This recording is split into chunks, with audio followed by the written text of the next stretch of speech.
L'atmosphère lumineuse de nos villes est en pleine mutation. Les éclairages à LED prennent peu à peu le pas sur les lampes traditionnelles.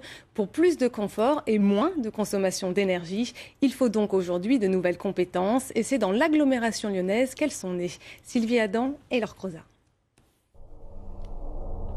Un halo orangé d'un autre siècle. Voilà à quoi ressemblent encore aujourd'hui nos rues et nos routes.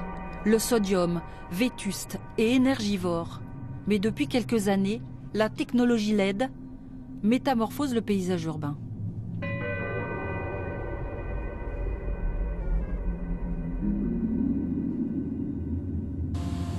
Couzon-Mont-d'Or, 2600 habitants.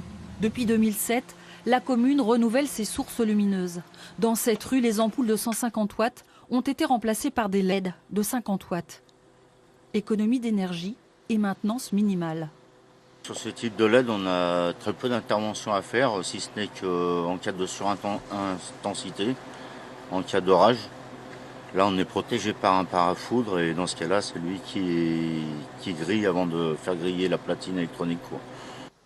Faisceau dirigé, intensité adaptée. Sur chaque mât, un simple boîtier permet de faire varier le flux lumineux de 0 à 100%.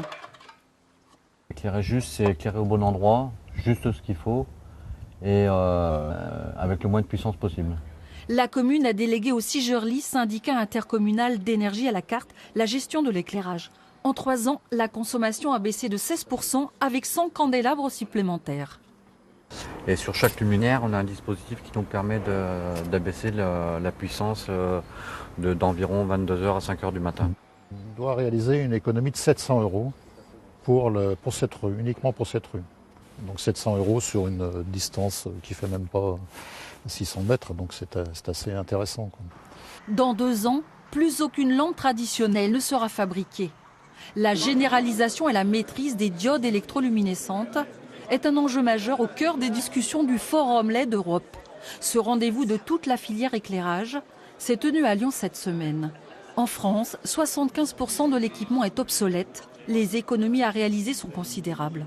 Et l'objectif de la plupart des villes, c'est de réinvestir ces gains faits sur les économies d'énergie pour accroître la vitesse de renouvellement de l'éclairage.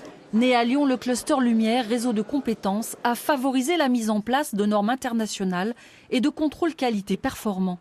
C'est le cas de Piseo à Vénissieux. Ce laboratoire indépendant est unique en France. La LED, tout le monde connaît, mais la maîtrise de ces petits composants électroniques exige de la matière grise. Sur ce banc radiométrique est évalué le risque photobiologique des LED, notamment le pic de lumière bleue. Oui, donc c'est ça. C'est ce qui peut être problématique pour la rétine. Ici, les ingénieurs en recherche et développement testent des prototypes, vérifient la performance des installations. Ce sont des petits composants qui demandent donc des précautions lorsque l'on les intègre dans des produits, et des luminaires en particulier, donc des précautions quand on les alimente en courant, il faut les refroidir, on a besoin de travailler la partie optique de manière un petit peu plus précise qu'auparavant. Donc tout ça, ce sont des contraintes supplémentaires qui n'existaient pas avant et qui font appel à de nouvelles compétences. Des compétences en électronique, des compétences en gestion thermique, des compétences en optique. Simuler de façon précise la qualité de l'éclairage d'une route, c'est l'une des applications du goniofotomètre, un équipement high-tech. Il mesure en 3D, point par point et par strate, l'intensité d'une source lumineuse et la manière dont elle se diffuse dans l'espace.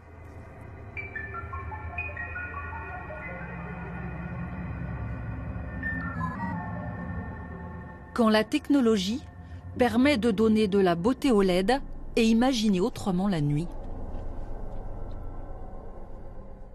Alors que la COP